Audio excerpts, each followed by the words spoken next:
Hello, it's the Quartic Formula here. Thank you for watching my math YouTube channel. I appreciate if you like and subscribe to stay updated for more mathematics content. Calculus courses will not be the only videos I post. Eventually I'll be getting to more complex topics like real analysis and calculus 3 and discrete mathematics, some topology, a lot of set theory, and just some fun little problems with complex analysis because I like complex analysis. So welcome back, and I am excited to announce that this lecture is our first real calculus lecture. Now, obviously, we had to do a review of trigonometry just to be sure that we were up to date on that. If you haven't watched us already, please go do so, unless you're confident in your knowledge of trigonometry. If you are, more power to you. It's great. And if you ever come across something in later videos, you're like, wait, what is that? You can go back and watch the trigonometry review, and if it's not in there, then I will cover it in that video before I introduce it, so that shouldn't happen to you. Okay, excellent. So in the first video of this series, I discussed our main problems in calculus. Now, one of those problems was how do we just formalize and describe the notion of a function approaching something. So for example, let's take a nice function. Nice, I mean it's continuous, which we'll get to a rigorous definition of continuity later. For right now, you can think of continuity as you can draw the function without taking your chalk off the chalkboard, or you can draw the function without taking your pencil off the paper. Obviously, that's not rigorous whatsoever, and we're going to develop the machinery to be able to rigorously describe and then prove continuity. But until then, you can think of it like this. So we'll take a nice continuous function. That's what I mean by nice. It's well defined. It's continuous. It's looking pretty good in my opinion. And when my graph is a little off, you might recognize this as our good friend x squared. Traumatizing middle school algebra students everywhere. So x squared is a fun function, but we're not really interested in its properties right now. We're primarily interested in it because it's an easy example for what I'm trying to show. So let's pretend that, well, my line spacing isn't even, so let's pretend this is 4, and its corresponding value up here will be 16, because 4 squared is equal to 16. Great. So the function's well defined here, but what if I asked you, I'm not asking you right now for what the function is. I know I just wrote it there. Right now, I don't want to ask you what the function is at 4. You can do that. You've taken algebra. What I'm asking you is, let's pretend that we have a little slider, okay? So let's say we have our little slider, and let's say we start at some point, okay? Now I'm sliding my input, right? Whatever x I'm putting in. I'm sliding that more and more towards 4, okay?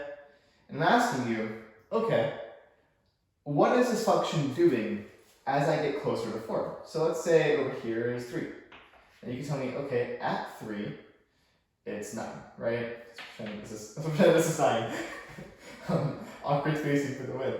So if we keep inching this towards 4, eventually you're going to get to a point where your output, let's say you're working at like 3.999, then your output's going to be something like 15.999, getting closer to 16, right? So if I input 3.99 for like 3 nines, I'm going to get some output that's extremely close to 16. I'm talking 15.99. I can't do that squared in my head, to be honest with you. But you're getting something that's extremely close to 4. And same thing coming from this direction. Say I start my little slider over here, right? My little x slider. So you can imagine sort of like a, like, I don't know if you've ever been to Desmos, like the graphing calculator. If you haven't, it's a great resource.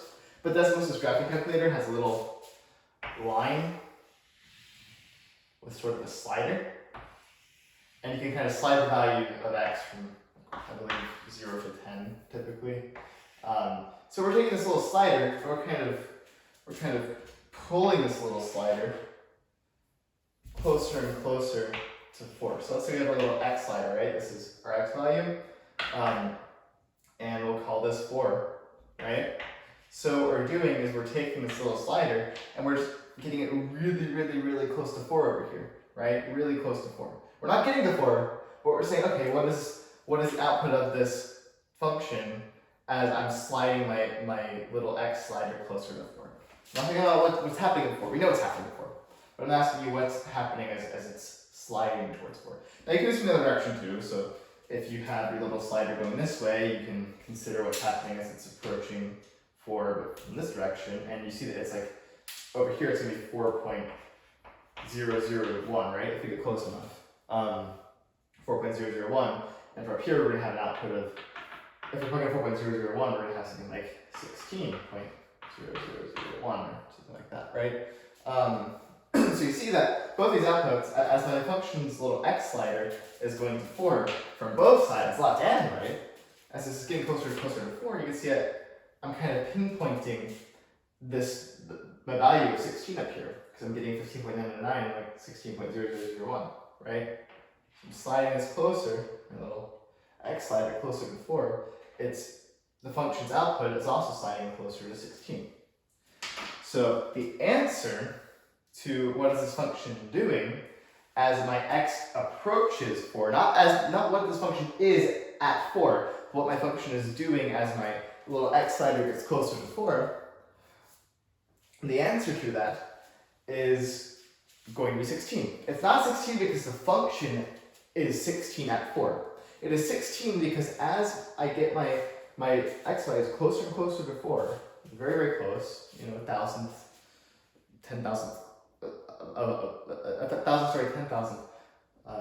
difference between 4 and my input, it's getting that close to 16, 5.999 or 16.0001. So the answer is 16, but not because the function is 16 at 4. If you need to hear that again, go back and rewatch it. Wind back 20 or 30 seconds. But limits do not, and this is what we call the limit as x is approaching 4. So the limit as x approaching 4 is our little x slider. It's getting closer and closer to 4. The output, the answer is 16 because as our x slider is getting closer and closer to 4, our output is getting closer and closer to 16. So the limit as x is getting closer to 4, or as x approaches 4, is equal to 16.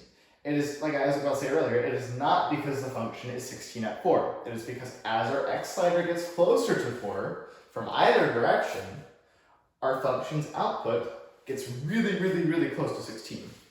Never, think about it like never touches, but it gets really close. So we're going to say it's approaching 16. It isn't 16, it's approaching 16. The answer to the limit is 16 because it's approaching 16. So, to put this more formally, the limit as, it's a little further up here. So the limit as x approaches 4 of x squared, so that's our function, is equal to 16. So that kind of just captures notation-wise what we were just discussing earlier. So as this little x slider gets closer to 4, right over here, the output of this function, x squared, is getting closer and closer and closer to 16. So let's look at another example of another really nice function. So let's take something even easier, right? So let's say limit as x approaches 2 of x. Okay. This one's like not that bad at all. It's pretty easy. I'm sure most of you can already figure out the answer. What is the function x doing? What is the function x's output doing as your input gets closer to 2? So here, so that's 1, that's 1, this is 2, and this is 2, this is 3, and this is 3, and so on. So think about this for a second. What do you think the function is doing, the function's output is doing, as your function's input is getting closer to 2? What do you think x is doing as your input gets closer to 2? I think about this for a second. So what's going on is that as this little x slider gets closer and closer to 2, so let's say 1.999, well, it's just x, so our output is going to be like 1.999. And if we have put in like 2.0001, our output is also 2.001. So as I'm sliding this little x slider closer to 2, my function's value is also sliding closer to 2. So as x is sliding to 2, or as x is approaching, more formally approaching 2, my function is also approaching 2. It's approaching 2. So limit as x approaches 2 of x is equal to 2. All right, let's throw a little bit of a curveball at you. Let's really dispel one of the largest misconceptions about limits as a whole. We looked at this example a little bit earlier, actually, but now we're going to think through it. Let's take the function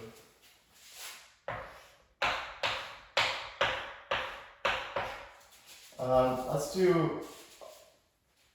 do most people's least favorite type of function other than trig functions, which are arguably rational functions. I like rational functions. I think I have every kind of function, but you know. So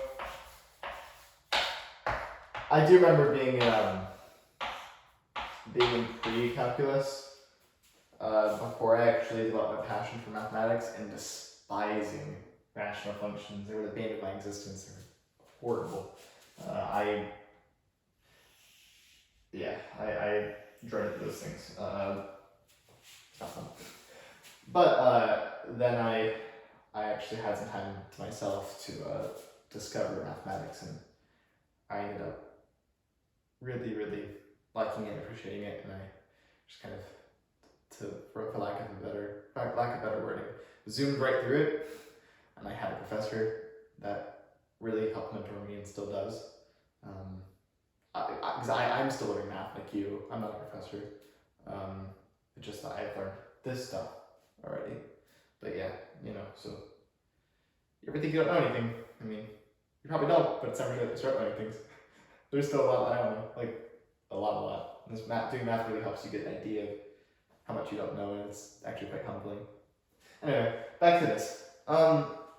So you can see that if you look at this function, it's undefined at x equals 2. Alright, so that's going to be a point of interest. But if let's presume that x isn't equal to 2, okay? So if let's assume that x isn't equal to 2, then we can say that this is just a binomial, let's say,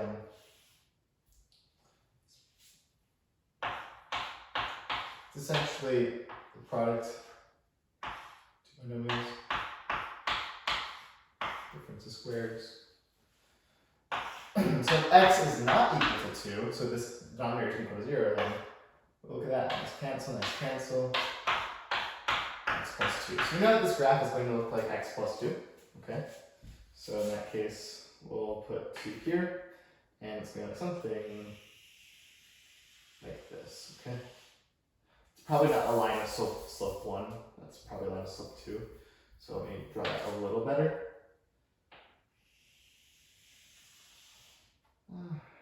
It'll do. Yeah, I'll be honest with you. I'm not that good of an artist, if you couldn't tell already. But thankfully I do an okay job with engineering schematics. So, I'm just not good at drawing pretty math shapes. That's why I don't do fractal stuff. Not really, but you know. Anyway. So this before. So we can see here that at any other point, this function is equal to x plus 2. But it isn't defined at 2. So we're going to have a hole at 2 because the function is most certainly not defined at 2. Okay? You tell me what 0 over 0 is. I'd really like to know. But hate to break it to you, it's kind of undefined in the real field. Okay, so as this function is tending to 2 from both sides, we can see that something interesting is happening. Even though our function is not defined at 2, if I plug in 2.001, and you can even verify this for yourself, I implore you to do so. If I plug in 2.001 to this function, I'm going to get something like 4.0001 as an output. So, or not 4.00, it's the same amount of zeros, but you understand what I mean. Like if you put 2.0 with a lot of zeros after 1 as the input, you're going to get that same thing as the output, plus 2. So 4.0 and then that many zeros with 1 at the end. So essentially the point I'm trying to make is that I plug in stuff really, really close to 2. And I get an output that's, guess what, also really, really close to 4.